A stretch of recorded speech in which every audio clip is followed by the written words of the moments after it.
Bismillahirrahmanirrahim. Uhayyikum bitahiyyatil Islam, tahiyatan mubarakatan thayyibatan min indillah. Assalamualaikum warahmatullahi wabarakatuh. Alhamdulillahil qawi sultanuh, al-wadihi burhanuh, al-mabsuti fil wujudi karamuhu wa ihsanuh. Ashhadu an la ilaha illallah wahdahu la syarika lah, wa ashhadu anna sayyidana wa nabiyyana Muhammadan abduhu wa rasuluhu la nabiyya ba'dah. Faballagha ar-risalata wa addal amanah wa nasaha al-ummata wa kashafal gummah wa jahada fillahi haqqa jihadihi hatta atahu al-yaqin fama madha hatta aqama ad-dina wa sara sahlan wadihan mubina falam takhaf ummatuhu futuna bal usimu fil jam'i an dhalali. Allahumma aslih ummata Muhammadin sallallahu alaihi wasallam wa farrij an ummati Muhammadin sallallahu alaihi wasallam warham ummata Muhammadin sallallahu alaihi wasallam وانشر واحفظ وأيد نهضة الوطن في العالمين بحق محمد صلى الله عليه وسلم.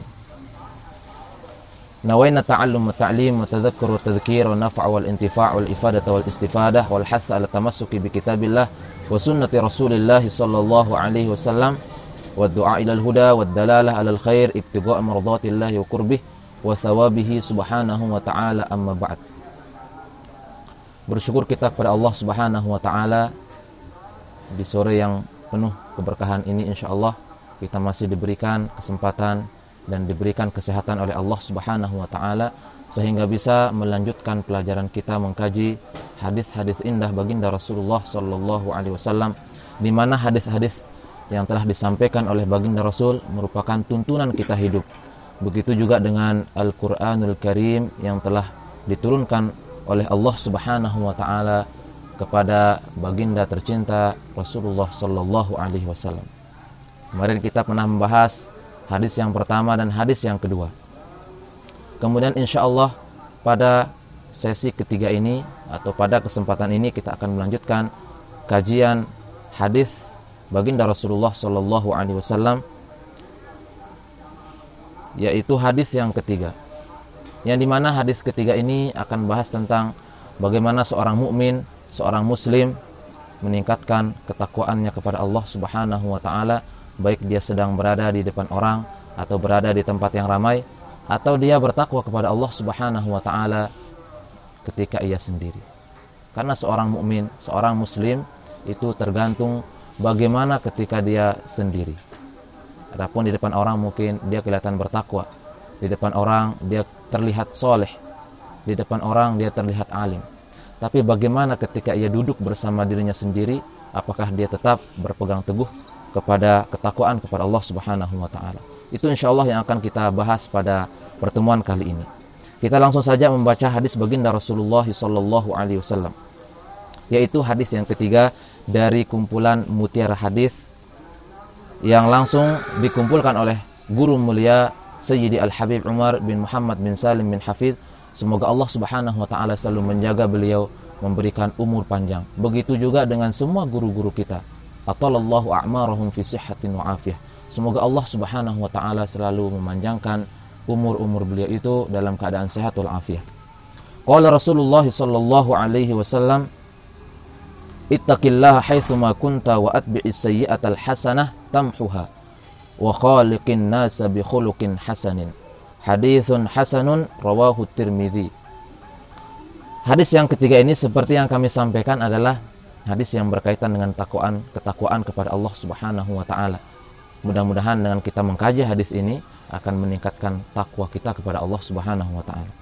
Adapun arti dari hadis yang kami baca, ittaqillaha, bertakwalah kepada Allah Subhanahu wa taala haitsu ma kunta, dimanapun engkau berada.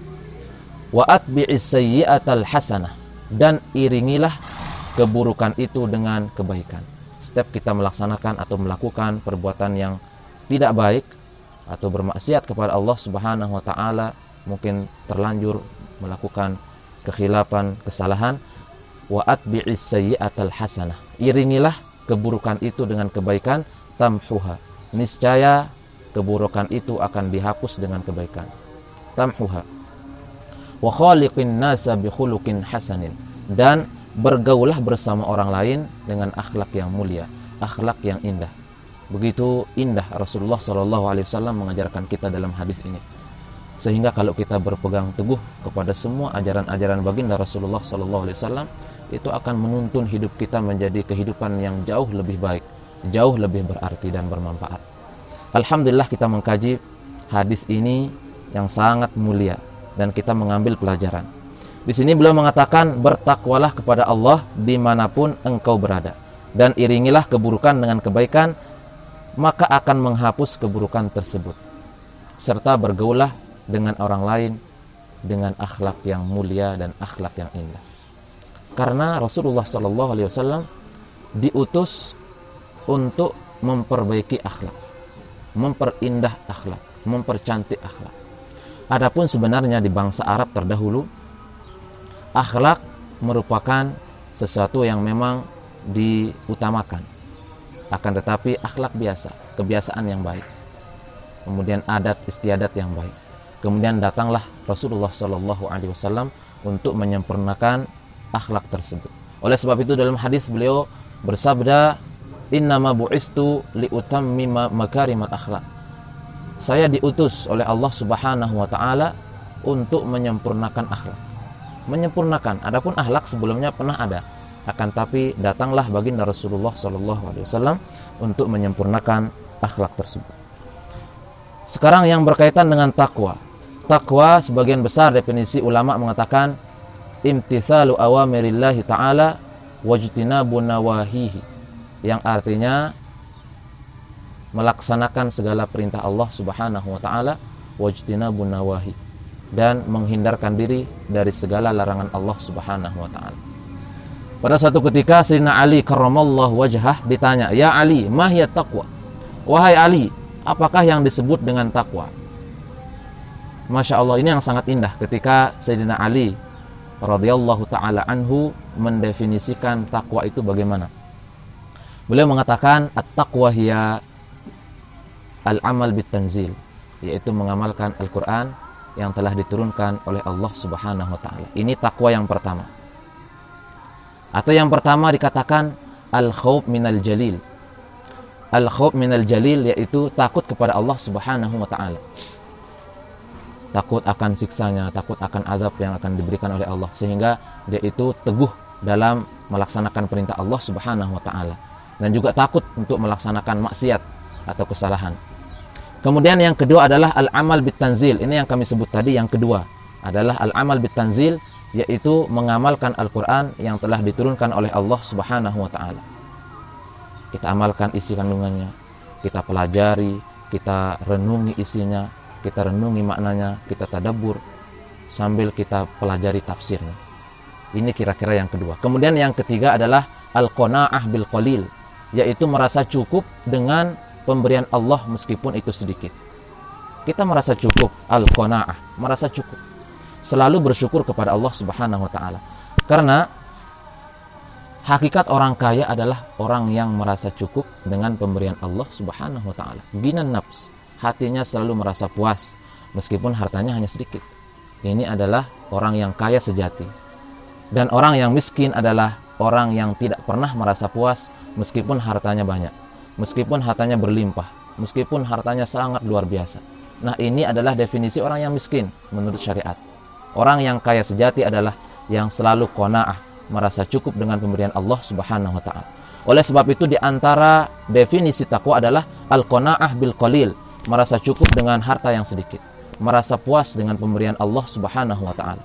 Kemudian yang keempat kata beliau, wal isti'dad liyaumir rahil, mempersiapkan diri kita untuk menghadapi kematian. Bagaimana kita akan menghadap kepada Allah Subhanahu wa ta'ala. Kita siapkan amal ibadah kita.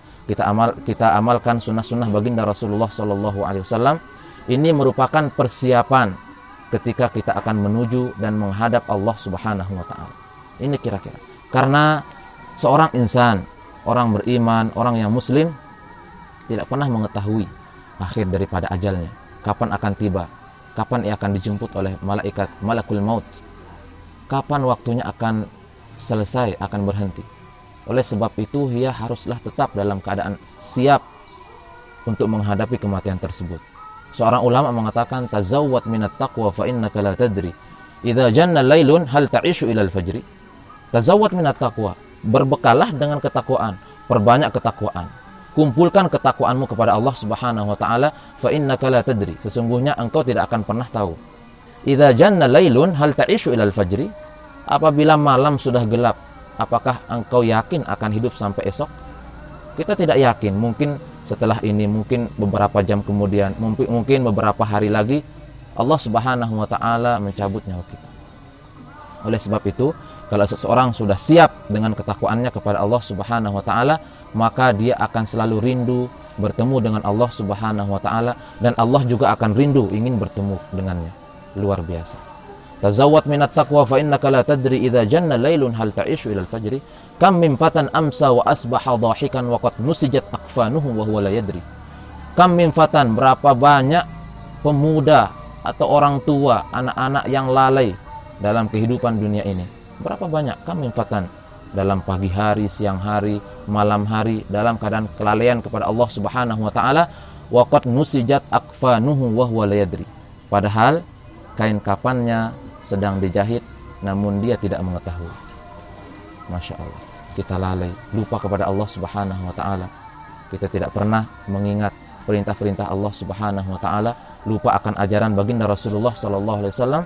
Padahal kain kafan yang akan digunakan untuk orang tersebut dikafani itu sedang dijahit. Na'udzubillahi min dzalik. Mudah-mudahan kita semuanya dipanjangkan umurnya oleh Allah Subhanahu wa taala dan kita dihindarkan dari sifat lalai. Kemudian kam min sahihin mata bi ghairi illatin. Berapa banyak orang yang sehat dan meninggal dunia tanpa sakit sebelumnya. Sehat walafiat, pulang beraktivitas, setelah bekerja pulang ke rumah langsung meninggal dunia. Kam min sahihin mata bi ghairi illatin wa kam min saqimin 'asha hinan min ad-dahr. Akan tapi banyak juga orang yang dalam keadaan sakit sekarang ini, namun umurnya dipanjangkan oleh Allah Subhanahu wa taala. Ini merupakan kekuasaan dari Allah Subhanahu wa taala. Wa kam min arusin zayyanuha li zawjiha wa qad kubitat arwahuhu lailatal qadri. Berapa banyak pengantin yang berhias untuk pasangannya, namun ternyata nyawanya lebih dahulu dicabut oleh Allah Subhanahu wa taala. Wa kam min sabiyyin yurtaja tulu umrihi. Berapa banyak anak kecil yang diharapkan akan panjang umurnya, waqad udkhilat ajsamuhu zulmatal qabri. Akan tapi ternyata juga dicabut nyawanya oleh Allah Subhanahu wa taala dan dimasukkan ke dalam kubur. Jadi kita tetap waspada, kita tetap ingat kepada Allah Subhanahu wa taala, berbekal dengan ketakwaan. Ini Masya Allah, kita takwa kepada Allah Subhanahu wa taala bukan hanya di depan orang, bukan hanya ketika orang ramai, ketika ramai kemudian banyak orang, bukan itu saja. Tapi seorang itu bagaimana ketika ia bertakwa ketika sendirian. Dalam kesendiriannya dia bertakwa kepada Allah Subhanahu wa taala. Kalau sudah mampu ia amalkan ketika sendiri, maka insya Allah ketika dia berada di depan orang atau di halayak ramai, dia akan selalu bertakwa kepada Allah Subhanahu wa taala. Ini makna-makna takwa. Tinggal bagaimana kita mengamalkannya dalam kehidupan sehari-hari. Adapun faedah yang bisa kita dapatkan dari hadis yang mulia ini adalah kewajiban bertakwa kepada Allah Subhanahu wa taala dengan melaksanakan perintahnya dan menjauhi segala larangannya. Ini merupakan hikmah atau faedah yang bisa kita ambil dari hadis tersebut, karena merupakan perintah langsung dari Rasulullah sallallahu alaihi wasallam dengan sigot ittaqillah al-amr. Di sini fi'lul amri yang berarti perintah. Ittaqillah, bertakwalah kamu kepada Allah Subhanahu wa taala. Oleh sebab itu, para ulama menyimpulkan bahwa bertakwa ini merupakan suatu yang wajib dan kita harus lakukan. Kita takwa kepada Allah Subhanahu wa taala. Kemudian yang kedua adalah penjelasan bahwa seseorang atau seorang mukmin yang menyadari bahwa selalu melihat atau selalu dilihat, selalu diawasi oleh Allah Subhanahu wa taala, maka tumbuh pada jiwanya makna-makna khasyah, takut kepada Allah Subhanahu wa taala. Tidak berani untuk melakukan maksiat kepada Allah Subhanahu wa taala. Kenapa? Karena merasa selalu diawasi oleh Allah Subhanahu wa taala. Yang dimana ini yang disebut sebagai maqamul muraqabah. Dia selalu merasa diawasi oleh Allah Subhanahu wa taala. Sehingga itu akan mencegahnya untuk melakukan dosa dan menghindarkan dia dari perbuatan maksiat kepada Allah Subhanahu wa taala. Kemudian yang ketiga, kewajiban berakhlak mulia dengan orang lain. Ini juga tidak kalah pentingnya. Hadis ini mencakup dua faedah. yang utama, yaitu takwa kepada Allah, hubungan kepada Allah Subhanahu wa taala, hablum minallah. Yang kedua tidak kalah pentingnya, yaitu hubungan dengan manusia, berakhlak mulia, hablum minan nas, yaitu hubungan baik dengan sesama manusia. Kalau dua-dua yang baik, maka orang tersebut akan dinamakan dengan soleh. Solihun lillah wa solihun li'ibadillah. Soleh untuk melaksanakan perintah-perintah Allah Subhanahu wa taala, wa solihun li'ibadillah, dan bermuamalah, bertransaksi yang baik kepada orang lain. Ini orang tersebut dinamakan soleh karena dia benar-benar bertakwa kepada Allah Subhanahu wa taala. Sangat indah, tapi jika kita akan bahas semua tentang makna hadis ini, sangat luar biasa panjang waktu yang akan kita butuhkan. Tapi kita mengambil faidah-faidah yang sekiranya mudah-mudahan bisa kita amalkan dalam kehidupan kita sehari-hari. Mudah-mudahan hadis ini bisa menuntun kita. Semua hadis-hadis baginda Rasulullah SAW menuntun kita dan menambah cahaya dalam hati kita, baik yang membaca hadis sekarang ini maupun yang mendengarkan. Amin ya rabbal alamin. Wallahul muwaffiq wal hadi ila sabili rasyad. Wassalamualaikum warahmatullahi wabarakatuh.